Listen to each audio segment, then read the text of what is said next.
This is Soul Side Up. I'm your host, Sol. Welcome to an hour of beautiful conversation.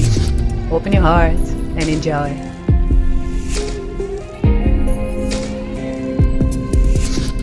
Hi everyone, welcome to Soul Side Up. It's a new moon in Aries today. Well, recording this, it's actually tomorrow, but I will send it out on the day of the new moon.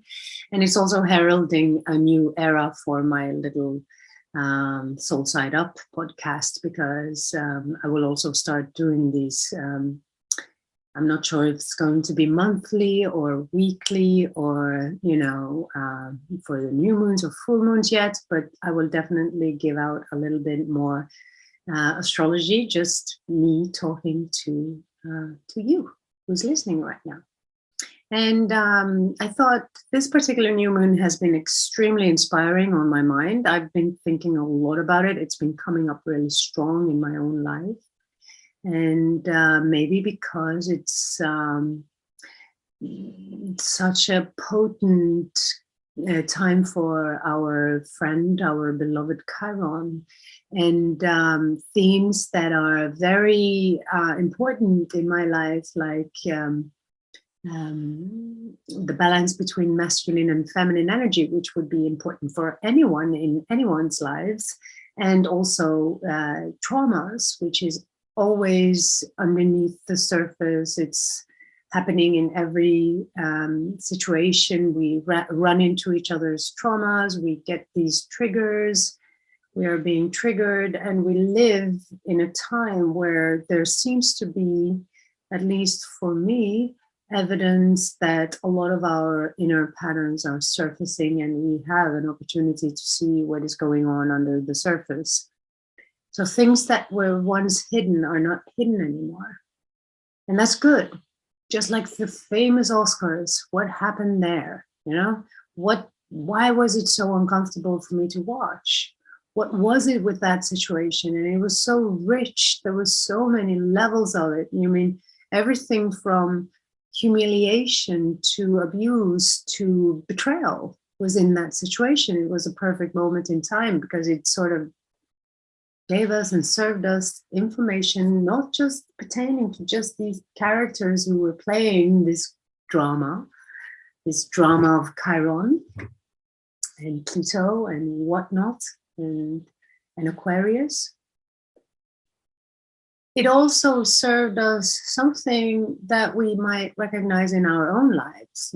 That's why we had these dramas in the first place. That's where the stories and the mythologies came from, so that we can learn about ourselves. And now we project these characters onto famous people, maybe. And we look at, what's going on in the world, and sometimes we look deep into a mirror.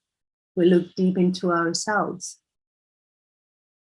Hopefully we look deep into ourselves, because we're all part of this creation in one way or another. And right now there's much opportunity for us to learn, even if we might think that this has nothing to do with us.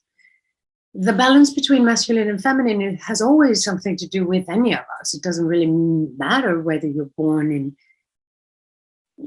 gay or heterosexual, or feel yourself to be transgender, or want to, call yourself male or female. Masculine and feminine are just energy polarities. And of course, it might be a little, like in this time and age, a little laden to call it feminine and masculine, but it's plus and minus, basically. It's extroverted, introverted, yin and yang. And we have all of that in us. But they have different purposes. They have different orientations. They have different qualities. The yin quality is very receptive. It's very sensitive. It's very capable of the whole spectrum of feeling the quality of every moment. It's very truthful in that sense. Yin energy is very sensitive towards abuse. It will notice when there's something abusive going on. It will sense, either by being um, contracting. It will contract if it feels that something is off, and it will expand and become ecstatic when it's feeling safe and it's held, and it can show up as love and devotion and ecstasy and sweetness and bliss.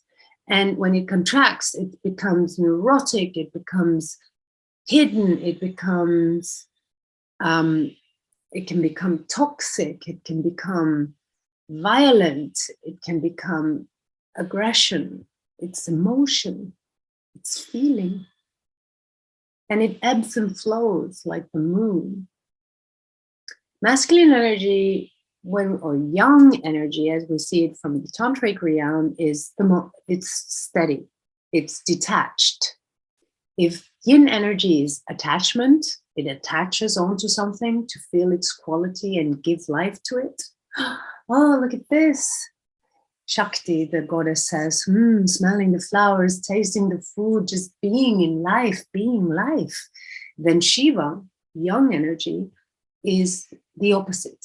It's detachment. It's death. And these primal gods, they are part of every mythology, probably, not that I read every, but historically speaking, the Egyptians had theirs, like Isis and Osiris. Osiris, the male, he was death. He was the one inside death. Isis was the goddess of healing. She was in life. In Hindu mythology, we have Shiva and Shakti. Shiva is life. She's the goddess of life. And Shiva is the god of death. Life and death, eternally connected. In the Indian mythology, it's actually Shakti that dies. She goes and throws herself into death. And Shiva withdraws from the world and sits in meditation, and then she's reincarnated and they are reconnected once again. Together, they form a unity that would free the world from demons. I always thought that was such an important and valid point. Free the world from demons. Now, in our history, we've been kind of set apart. There's a wedge between these two polarities, and you might have thought that the gods are a little weird to create estrogen and testosterone and make our psychological perception of life so incredibly different. I know we're the same in value, but as Leonard Cohen said, men and women have different powers. They're equally powerful, but they have different powers. There are different powers to us. Over the course of history, lots of stuff has been done in order to keep us apart. Religion, for one. The demonization of the woman was part of it. Her sexuality, for instance, that was very, you shouldn't draw, no, very bad, shameful, sinful. And many women carried this deep inside themselves as some sort of shame for being too much, or some sort of need to give something in order to get something, like I need to prove my love in one way or another. And that's what happens when we take away what's natural, what is our birthright, to just be. At one point in history, we were put up against each other. Men were also taught how to distrust women. We were actually split. And that's why I think there's so much demons on earth these days. You see how people are going crazy with everything. It's just like, whoa, what happened to our culture? What happened to honor, integrity, honesty? Why are we scheming and plotting and manipulating so much? What's this hurt that we're carrying? Always carrying the hurt from the past. I have some old grudges and I think it's your fault and you have to fix them. Like, there's a war now. And all I see is old energy, old energy, old energy, old energy. It's like old grudges coming up again, again, again. So there's something inside humanity, inside the spirit of humanity, or the soul of humanity, or the psychology of humanity, that is self-defeating, it's self-destructive, it's very self-destructive. And there's something in our most basic, primary, instinctual nature that has been denied or distorted or suppressed or attempted, destroyed. We can blame someone, we can blame the system, we can blame everything. Of course, there's always a reason. Racism is systematic, misogyny is systematic. Any kind of like situation where you have suppression of some sort of minority might be systematic relative to the culture we're talking about. Like I have a very good gay friend, and we were talking about shame this morning, about sexual shame in particular. And I said, you know, you must have had your experiences with that. And he said, yes, I was shamed by men and women. You like, oh, you're gay, you know. He's a little younger than me, and I'm old enough to remember when society wasn't as open-minded and friendly with homosexuality as it is today, at least where I live.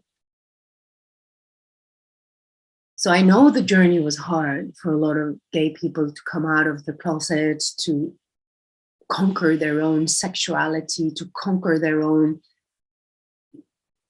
honesty and just be who they are.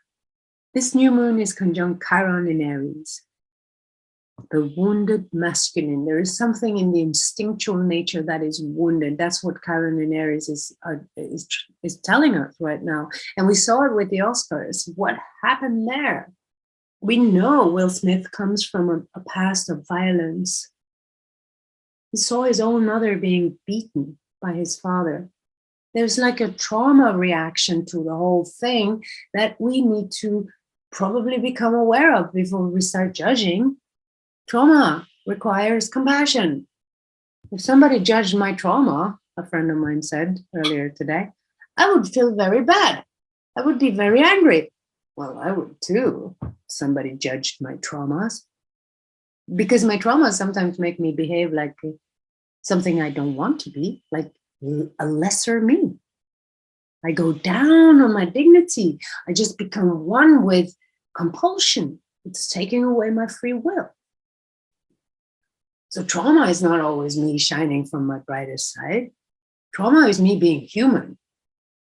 Well, I had to go through shit, and it informed me that and it captured me, and it took me prisoner. Just like what happened at the Oscars. We were all shown this. And there she was, Jada, with her constant having to be somebody perfect in the world of Hollywood, with hair and everything. And she doesn't have it right now.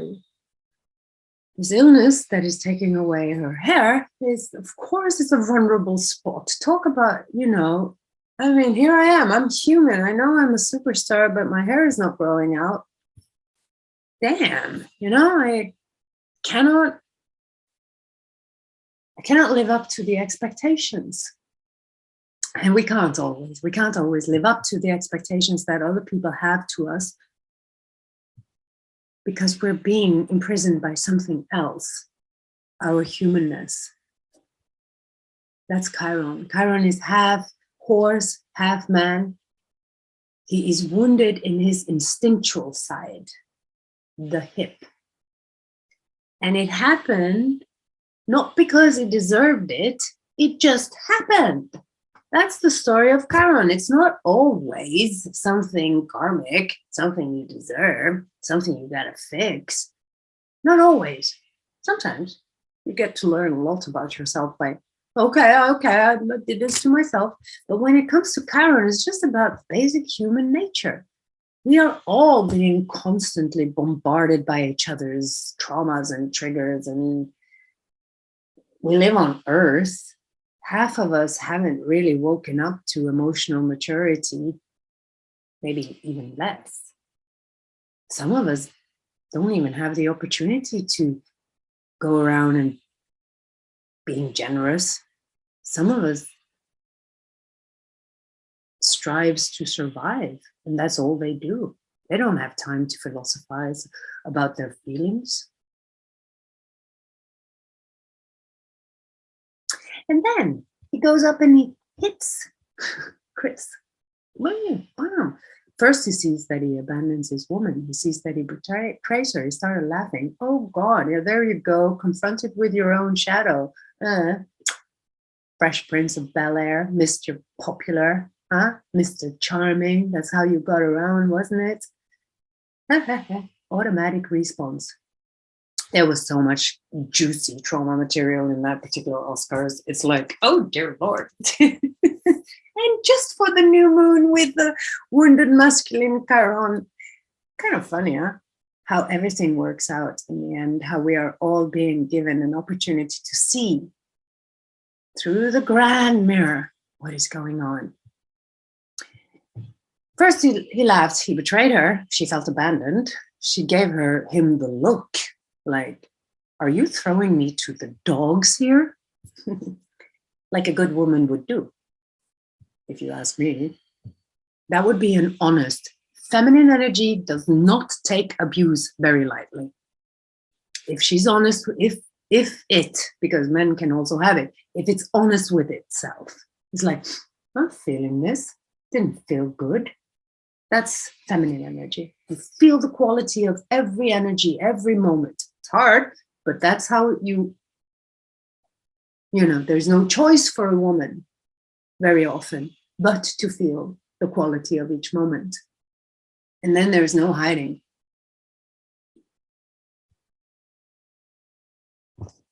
What is it that they say? Hell hath no fury as a woman scorned.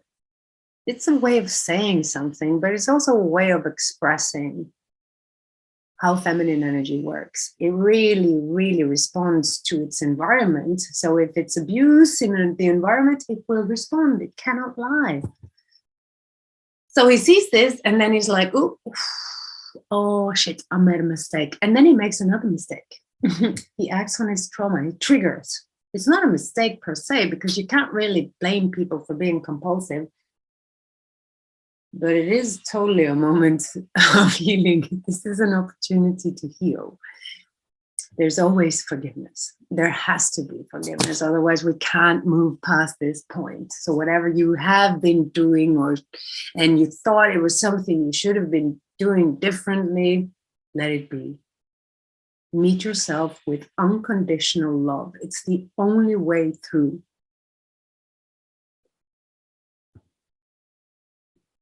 So he goes up and he punches Chris Rock. Chris Rock, who's been bullied, like a good Aquarian often is. It's like, I've been an outsider all my life, and sometimes, us Aquarians, we say shit we regret the moment after, just like a nanosecond after we said it. It's like, oh, a little rude, aren't we? Like it's he didn't use his heart. He wasn't empathic. He became a tough one. I'm just going to have fun at the expense of other people. It's what we call cheap humor, isn't it? When you have fun at the expense of other people. Or, like it's cynical in a way. It's also a survival mechanism in a way, right? But he got slapped. So trauma. And I'm a little grateful that, we were all humiliated by this moment, because it was, I think, if people felt really deeply how it felt, it was painful to watch. Sometimes we are painful to watch in our patterns, the way we behave towards each other, our reactions, what we do sometimes. I'm like, oh, dear Lord, wow, I actually did that. That's pathetic. Ooh, we have that side, and it's not something we should judge. Welcome to Chiron. The root is the following. In the beginning, there was denial. Then came negotiation when we discovered that, oh, I need to improve this or become better at that or whatever. Then there is anger. Why did I have to go through this? Why? Why me? Everybody else seems to get off really lightly, which is also an illusion. And then there's depression. I can't do nothing about this. This is overwhelming. It's too much. I don't know how to deal. I don't know how to deal with the complexity of my being in this world full of triggers. I fail. I can't succeed. I'm not doing it right. There's something wrong with me. All these things are coming from this powerlessness that we've tried so much to become better human beings, to become healthier, to become more perfect or whatever we think we need to be in order to be lovable. And then we fail. Then, wink, the story of Chiron has to do with coming to a point of acceptance. It is what it is. Now you're here. That's what you have to deal with. This is the nature of your trauma. This is the nature of your disease. This is the nature of the world. This is the state of affairs for the current moment. This is how it is. There is no negotiation possible. The only way through is through love. You have to choose love to get to the next level. And love is being able to accept yourself as you are, where you are right now. No debate, no discussion, nothing. You're not there yet, but you're there. You are still there. It's a paradox. And right now, Saturn is coming in big time this coming weeks, and it's just going to be so much karmic stuff to deal with. I'm going to take that in the next little round, that, now it's getting serious. Now it's like, okay, I really have to do something about this now. Now it's like, okay, I am starting to shift my patterns, but it can only happen if you can accept yourself where you are at this given moment right now. Unconditional love is the ultimate remedy. It's the only healer. And that's when Chiron got liberated from his wound and was placed among the stars as the constellation of the Centaur. He shifted his place with the destiny of Prometheus, who had been tied up to a pole, and every day a vulture would eat out his liver because he was cheeky enough to give the fire of the gods to humanity. So something with humanity is also returning in the story of Prometheus. Chiron and Prometheus are switching places. They are, just switching places. And he was punished for giving fire to humans, power. Fire is power. It's the power to create tools. They would liberate themselves from the gods. And the gods didn't like that, of course. Whereas Chiron is a semi-god, half human, half god, couldn't die, still was mortal, could feel his flesh, could feel the pain. There is something with being human that comes up with this that is very important. Being human is incredibly challenging. We have to feel all this. We have to go through, our bodily aches of aging, of growing older, of instinctual survival mechanisms kicking in all the time. Do you think it's easy to be a great human being if there's a war going on outside your door? No. Under pressure, are you one of those spiritual light walkers? No. When your instincts is ignited, you become tested in your character. That's the point of testing your character. And it's not always possible to make the right choices.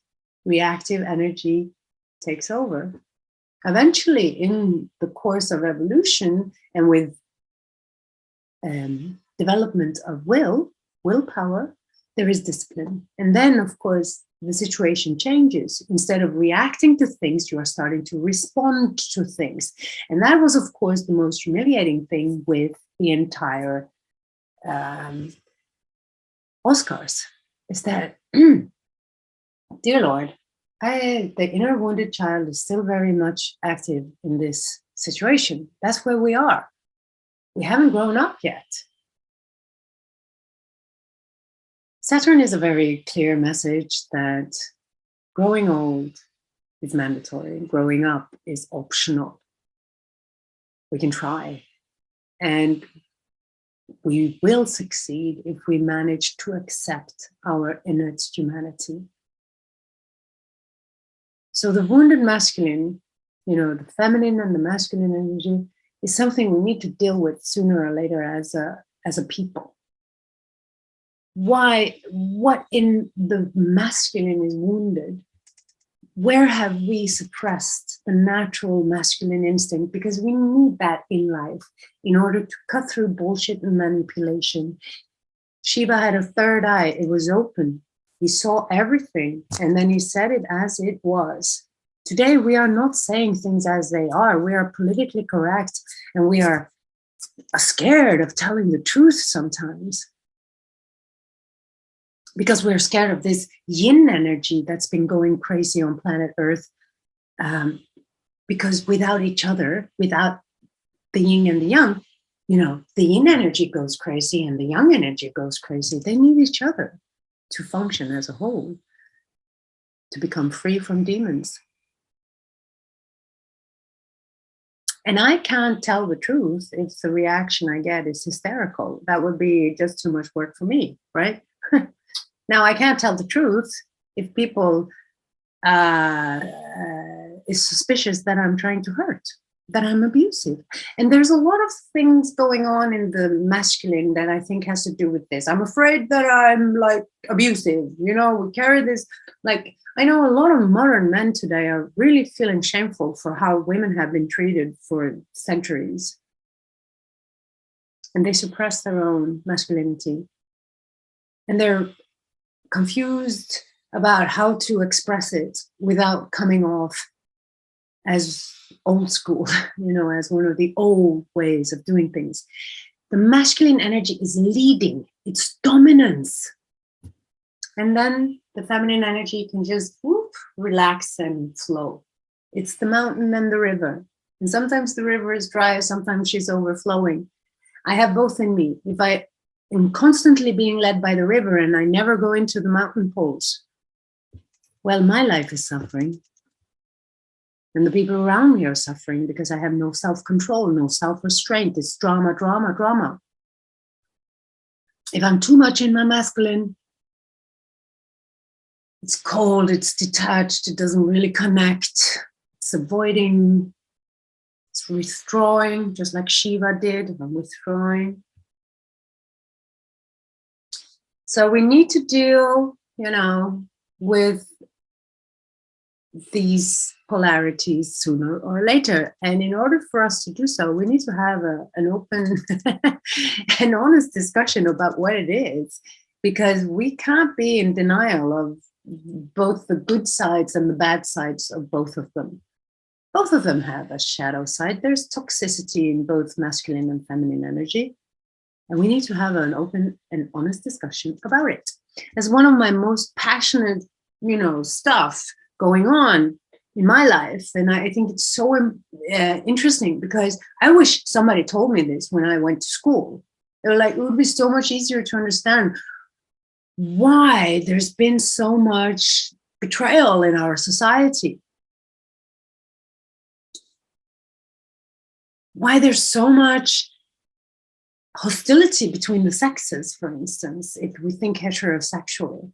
The way we talk about each other. Oh, she's crazy. Oh, he's stupid, All the narratives that we uphold about men and women, and the split that we encourage. I don't like it. I don't like it. So yeah, that's probably something I'm going to talk a lot about, because it ain't over yet, that's for sure. But I wish somebody told me about this, because deep, deep inside, my feminine core is just longing for the emergence of the masculine energy. It's like I think we all yearn for growing up. And please, this has nothing to do with gender. These balances exist in most relationships. And it's individual for you, what you need to kind of lean into in order to really feel fulfilled in yourself and happy with where you are in your life and what you need from other people. Maybe you need to be more active in the masculine, and that's really what feels good for you. Or you need to be more tuning into the feminine, and that's really like, now it feels like home.